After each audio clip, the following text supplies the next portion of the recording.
छत्तीसगढ़ या सबसे बढ़िया।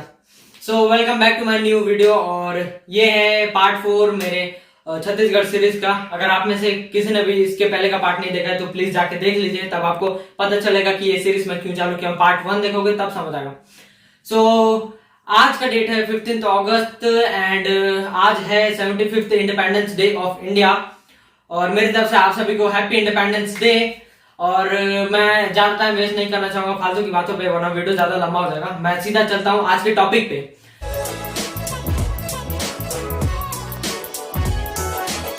तो अगर मैं आप सभी को पूछूं कि आप कितने फ्रीडम फाइटर्स को जानते हैं या कितने फ्रीडम फाइटर्स को नाम से जानते हैं, तो आप लोगों में बहुत लोग यही कहेंगे कि सबसे पहले तो आपके मुंह में नाम आएगा महात्मा गांधी का।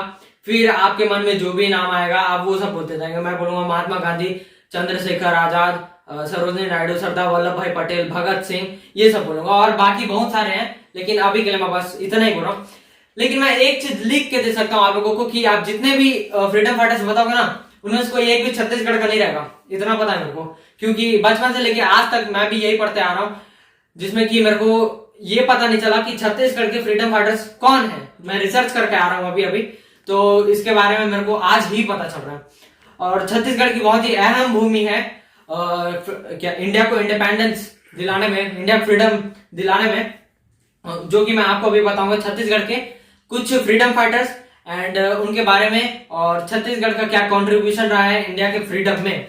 सो सबसे पहले मैं बोलना चाहूंगा कि आप लोगों में से बहुत लोग छत्तीसगढ़ के बारे में जानते होंगे, बहुत लोग नहीं जानते होंगे। लेकिन मैं बता दूं कि छत्तीसगढ़ एक ऐसा स्टेट है जो कि आदिवासियों से बना हुआ है। मतलब आदिवासी यहाँ का जो मेन कम्युनिटी या कुछ बोलते हैं ना समूह, वो बोल सकते हैं। आदिवासी लोगों से ही बना हुआ है छत्तीसगढ़।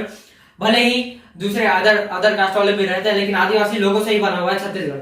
लेकिन आप लोगों को पता है कि सन 1857 में जब इंडिया की लड़ाई चालू हुई थी अंग्रेजों के खिलाफ, और जो कि एंड हुई थी 1947 में जब इंडिया को आजादी मिली थी। ये जो सन है 1857, ये तो इंडिया का नेशनल ईयर है जब लड़ाई शुरू हो गई थी। लेकिन ये सिर्फ इंडिया का नेशनल ईयर है, और छत्तीसगढ़ का नेशनल ईयर बोले से 1818 है। वहां इंडिया अपना 1857 में चालू किया लड़ाई, और छत्तीसगढ़ का अलग ही सीन चल रहा था जो इन्होंने 1818 में लड़ाई चालू कर दी थी यहीं पे अंग्रेजों को खिलाफ। यहाँ पे एक आदिवासी समूह के एक लीडर थे, या गाइड बोलते हैं या क्या कप्तान बोल सकते हैं, उनका नाम था गेंद सिंह। गेंद सिंह नाम था उनका। उनका कोई फोटो नहीं है इंटरनेट पे, अगर मिल भी जाए तो उतना क्लियर नहीं, क्योंकि उस समय पे कैमरे वैमरे कहाँ होते थे, है कि नहीं, सिर्फ स्केच बनाया जाता था। तो उन्होंने क्या किया, अब उनको भी अच्छा नहीं लगा, इतना उनको सहना पड़ रहा है, गुलामी करना पड़ रहा है इतना। तो उन्होंने अपने आदिवासी समूह वाले लोग से बात की, एंड फिर उनमें से एक सबसे होनहार जो उनका वो था, क्या बोल सकते हैं, आज्ञाकारी सैनिक था, उनका नाम था वीर नारायण सिंह, जो कि उनका सबसे अहम भूमि है क्या बोलते हैं आजादी की लड़ाई में, मैं बोलूं तो। क्योंकि ये देखिए स्क्रीन पे फोटो उनकी, आजाद वीर नारायण सिंह इनका नाम है, और ये है उनका असली फोटो। और इनका सीन ये था कुछ कि 1818 में इन्होंने क्या किया, अंग्रेजों से अपने आप जंग छिड़ दी, ठीक है। फिर कुछ साल बाद इनको जेल में डाल दिया गया, फिर कुछ साल बाद इनको वापस छोड़ दिया गया। फिर जब 1857 में जब मेन लड़ाई चालू हुई इंडिया की, तब ये लड़ना चाह रहे थे, लेकिन उस समय धोखे से या बोल सकते हैं जानबूझ के अंग्रेजों ने इनको फांसी लटका दी, वो भी छत्तीसगढ़ के रायपुर में। रायपुर आप जानते हैं छत्तीसगढ़ की कैपिटल है, वहां रायपुर में इनको फांसी लटका दी गई। तो क्या ही बोल सकते हैं, उनका अच्छा किस्मत नहीं था बोल सकते हैं, उनको और आगे लड़ना नहीं मिल पाया। अगर होता तो वो कम से कम 900 तक सन 1900 तक का लड़ सकते थे। और फिर उनके बाद आते हैं वीर सुरेंद्र साई।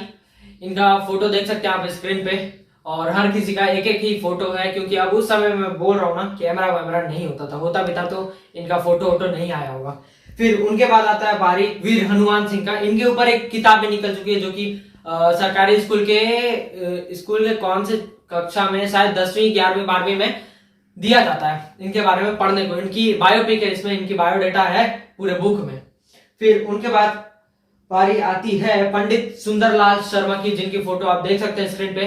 मैं ज्यादा नहीं बताऊंगा स्वतंत्रता सेनानी छत्तीसगढ़ के, सिर्फ कुछ ही बताऊंगा, वरना मैं अगर बताते क्या तो ज्यादा टाइम लग जाएगा। फिर पंडित सुंदरलाल शर्मा के बाद पारी आती है ठाकुर प्यारेलाल सिंह की।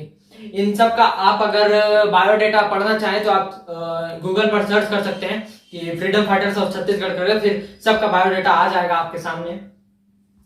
ठाकुर प्यारेलाल सिंह के बाद पारी आती है पंडित रविशंकर शुक्ला की।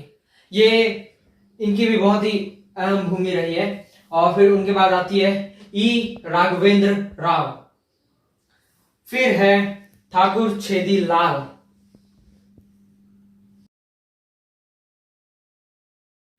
तो यही थे कुछ अपने छत्तीसगढ़ के स्वतंत्रता सेनानी जिनका बहुत ही अहम भूमि रहा है। सबसे ज्यादा तो वीर नारायण सिंह के बाद वीर नारायण सिंह की अहम भूमि रही है आजादी की लड़ाई में। मैं चाहता हूं कि आप सभी एक ना एक बार गूगल पे सर्च करें वीर नारायण सिंह, और फिर उनके बारे में पूरे बायोडेटा पढ़ते जाए। मैं पढ़ ही रहा था, कल रात को पढ़ रहा था, अभी भी पढ़ रहा था। अभी टाइम हो रहा है, कितना टाइम हो रहा है? अभी टाइम हो रहा है 1:50 दिन का। आप लोग कमेंट कीजिए कि आपको और कोई छत्तीसगढ़ी फ्रीडम फाइटर मिलते हैं क्या, आप कमेंट कर सकते हैं। एंड आपको किसकी बायोडेटा सबसे ज्यादा पसंद आए आप वो कमेंट कर सकते हैं। मैं यही बताना चाह रहा था। तो इन लोगों ने कुछ ये जितने भी स्वतंत्रता सेनानी थे जिनका नाम मैंने अभी बोला, तो ये इनका नाम सबसे टॉप पर आता है जिन्होंने ज्यादा सेक्रीफाइस किए हैं। और इनमें से सभी तो अभी शहीद हो चुके हैं। और बहुत लोग का सीन ये था कि बहुत लोग आजादी के बाद भी जिंदा थे, लेकिन कुछ 5-10 साल उसके बाद नहीं रहे, क्योंकि अब 1857 से 1947 कितना लंबा ईयर होता है, लगभग 90 साल का फर्क है। अब 90 साल की उम्र में कोई ना कोई तो जिंदा ही होगा ना। ये थे कुछ स्वतंत्रता सेनानी छत्तीसगढ़ के। अब मैं बात करता हूँ, ये आप एक तरह से मान लो छत्तीसगढ़ का कंट्रीब्यूशन था कि फ्रीडम फाइटर में मतलब आजादी की लड़ाई में छत्तीसगढ़ का भी बहुत ही अहम भूमि रहा है, जिन्हें अभी मैं बताया जिनका नाम और जिनका फोटो देखिए आप। अब मैं बताता हूँ छत्तीसगढ़ के अंदर का हाल अभी कुछ सही नहीं चल रहा है। अभी हाल ही में छत्तीसगढ़ के अंदर बिलासपुर डिस्ट्रिक्ट में कौन से डेट में 5 अप्रैल 2021 को 22 जवान शहीद हो गए और 31 जवान अभी भी सीरियस कंडीशन में है, जो कि आप लोगों को पता है शायद कि इंडिया में सबसे ज्यादा नक्सल जो वो स्टेट है वो छत्तीसगढ़ ही है। सबसे ज्यादा नक्सलाइट यहीं पाए जाते हैं। और यहाँ पे कम से कम 14 to 15 डिस्ट्रिक्ट्स है छत्तीसगढ़ में जहाँ की नक्सलाइट रहते हैं। और उनमें से कुछ नाम लूं तो मैं कांकेर आएगा, बिलासपुर आएगा, नारायणपुर आएगा, सुकमा आएगा, कोंटा आएगा, कोरबा आएगा, और है मेरे को याद नहीं आ रहा अभी। और सुकमा हो गया, नारायणपुर हो गया, इन सब जगह में कुछ ज्यादा ही नक्सलाइट का तादाद है। और मेरे पापा अभी नारायणपुर में ही ड्यूटी करते हैं। वो पापा पुलिस है मेरे, तो वहीं पे ड्यूटी करते हैं। और पिछले साल ही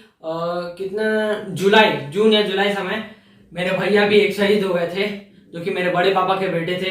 वो क्या है ना, अब इस साल भी जो जवान शहीद हुए वो नक्सलाइट के एम्बुश में फंस के शहीद हो गए थे। एम्बुश क्या होता है, देखो जैसे मैं यहाँ पे खड़ा हूँ और मेरी टीम यहाँ पे खड़ी है और नक्सलाइट ने हमको पूरे चारों तरफ से घेर लिया।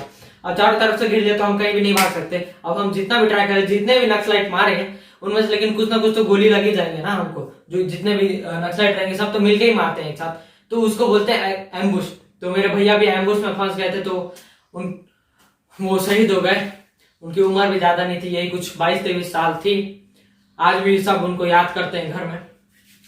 तो मैं बस यही बताना चाहता था आज के दिन कि छत्तीसगढ़ को कब नहीं समझते कोई, मतलब जो लोग बोलते हैं कि छत्तीसगढ़ ऐसा है वैसा है, एक बार बस अगर आप आते हो छत्तीसगढ़, ठीक है, अगर बाहर वाले वीडियो देख रहे हैं, अगर आप आते हो छत्तीसगढ़ तब आपको पता चलेगा कि छत्तीसगढ़ क्या है। और अभी फिलहाल में वो जाने मेरी जाने मन वाला फेमस हो गया है, क्या नाम है, सहदेव ढेरदो। उसके कारण अभी छत्तीसगढ़ का थोड़ा सा पॉपुलैरिटी हुआ है, वरना उसके पहले कोई जानता नहीं था कि छत्तीसगढ़ क्या है। अब वो बच्चा एक गाना गा दिया और वो फेमस हो गया। अब फिर उसके बाद बादशाह ने उसको बुला के उसकी लाइफ सेट कर दी। पूरे सब बोल रहे थे कि क्या किस्मत है उसकी। अब पसीना आ रहा है खूब। तो आज के लिए बस इतना ही। मैं और आऊंगा नेक्स्ट वीडियो लेके, कब आऊंगा, एक हफ्ते बाद, शायद तक एक हफ्ते बाद, वरना जब भी बनेगा वीडियो डाल देंगे, कोई दिक्कत नहीं है। आज के लिए बस इतना ही। बने रहना मेरे साथ छत्तीसगढ़ सीरीज में। मिलते हैं मेरे नए ब्लॉग में बोल रहा हूँ यार, डेली का आदत हो गया। तो मिलते हैं मेरे नए वीडियो में। थैंक यू फॉर वॉचिंग, तब तक ले बाय बाय।